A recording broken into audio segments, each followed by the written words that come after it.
经中美双方商定，中共中央政治局委员、中央外事工作委员会办公室主任杨洁篪于周一在意大利罗马同美国总统国家安全事务助理沙利文举行会晤，这也是两人时隔5个多月后今年首次会面。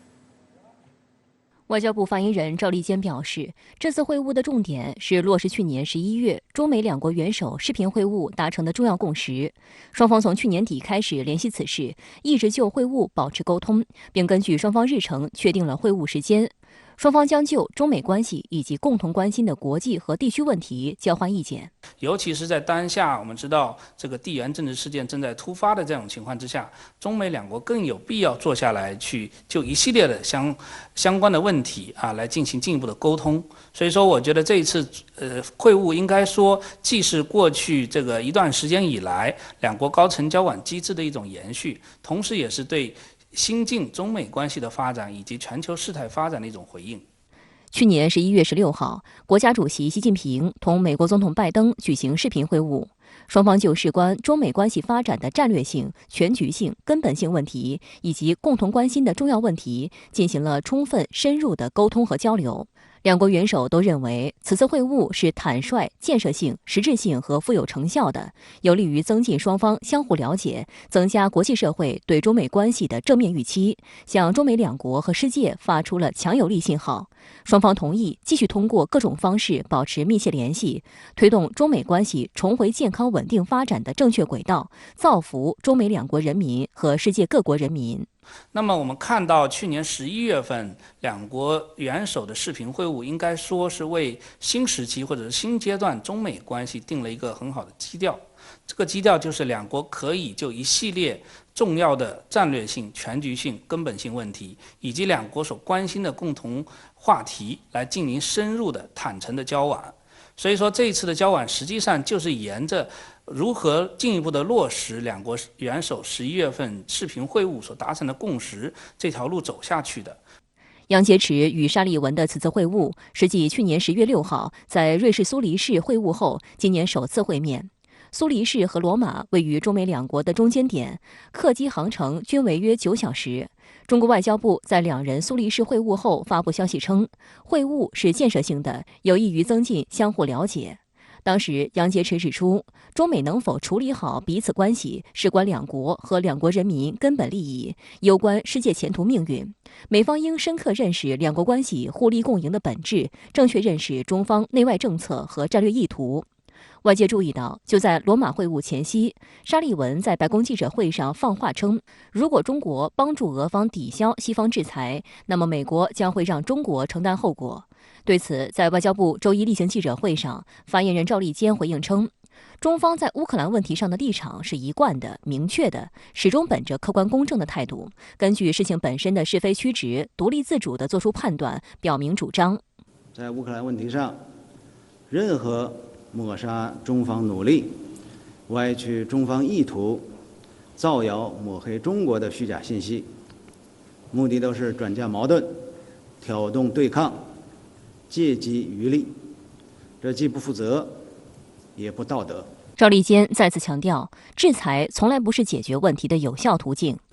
中方反对美方任何形式的单边制裁和长臂管辖，将坚决维护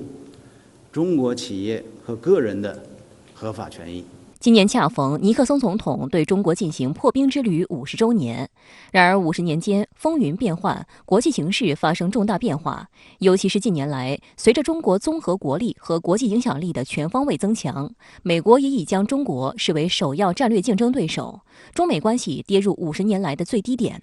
去年，拜登政府甚至宣布，由尼克松访华所开启的对华接触时代似已终结，两国正进入激烈竞争的时期。不过，中美经贸增长势头强劲，去年中美贸易额超7500亿，比上年增长近30%，这充分说明了两国合作前景一片大好，且具有一定潜力。与此同时，在当前环境下，还有不少全球性的挑战需要两国展开合作，共同面对。中美两国关系融洽，对两国人民来说，乃至于世界都是有益的。也正是因为这个原因，国际社会才高度关注中美两国之间的关系会否在未来出现变化。有分析指出，展望未来，中美两国应该就和平共存达成一致，用相互尊重的态度共处，用合作代替竞争。只有这样，中美两国的关系才能重新回到健康且稳定的道路上。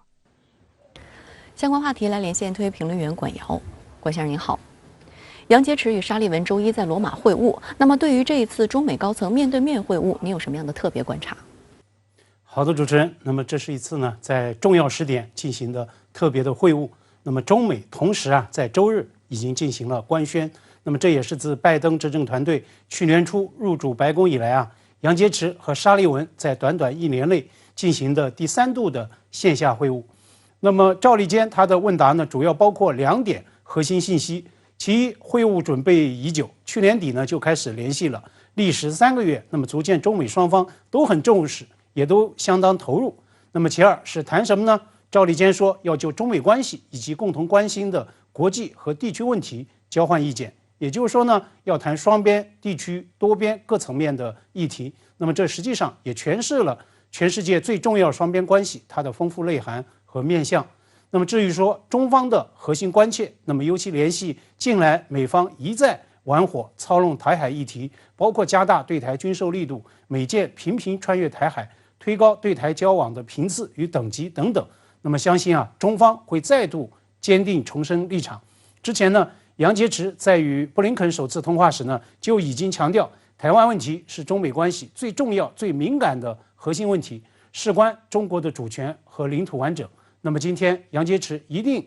会在会晤沙利文时再度强调双边关系这一红线所在。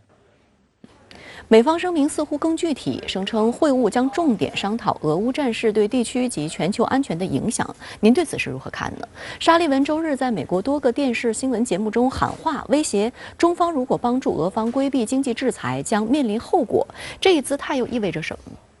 在重要会晤前放风造势造舆论，正在成为美方所谓对华强势竞争策略的一部分，试图呢以先声夺人的方式来制造压力，来争取令到中方做出让步。美方在安克雷奇就是这么干的。在高层对话前夕，美方呢通过了对中国内地以及香港相关官员的所谓制裁。沙利文周日上多家美国的电视新闻栏目发出所谓的强硬警告，包括美方的匿名官员以媒体吹风爆料的方式来炒作俄罗斯要求中方提供军事和经济援助云，都是呢同样的一个施压路数。中国在安克雷奇不吃这一套，那么在罗马当然也不吃这一套。中国副外长谢锋去年呢在天津见副国务卿舍曼时，曾经当面质疑，只想解决美方关切的问题，只想得到美方想要的结果，单方面受益，既要坏事做绝，还想好处占尽，天下哪有这样的道理呢？美国匿名官员他的所谓涉华爆料，主要呢是2个层面。一呢是所谓的要求军援，那么这纯属天方夜谭。俄方固然呢在乌克兰的地面战事未如预期，甚至呢对乌克兰在美西方的强力援助之下展开的顽强抵抗估计不足，但是呢俄罗斯毕竟它是老牌的军事大国，对乌克兰的军力也保有压倒性的这种优势。那么所谓要求外部军援的这个说法根本是经不住推敲的。那么炒作所谓经济援助，这呢和美西方对俄罗斯正在进行的史上最严厉全面制裁是息息相关的，也是美方当下的一个最大关切。一句话，美方呢现在最担心对俄罗斯的制裁被破了功。那么说到对俄制裁，这是不是当下俄乌局势的当务之急呢？甚至对俄制裁本身它的国际合法性是不是存在呢？它是联合国安理会决议的授权行动吗？这些回答都是否定的。在制裁问题上，大国总理上周在记者会上回应路透社记者提问时，就已经表示，当前世界经济受到疫情冲击等等影响，已经很艰难了。有关制裁会对世界经济复苏造成冲击，对各方都不利。所以中方的立场很明确。同时呢，我认为沙利文拿制裁说事，警告所谓严重后果，他的潜台词尤其是值得我们警惕的。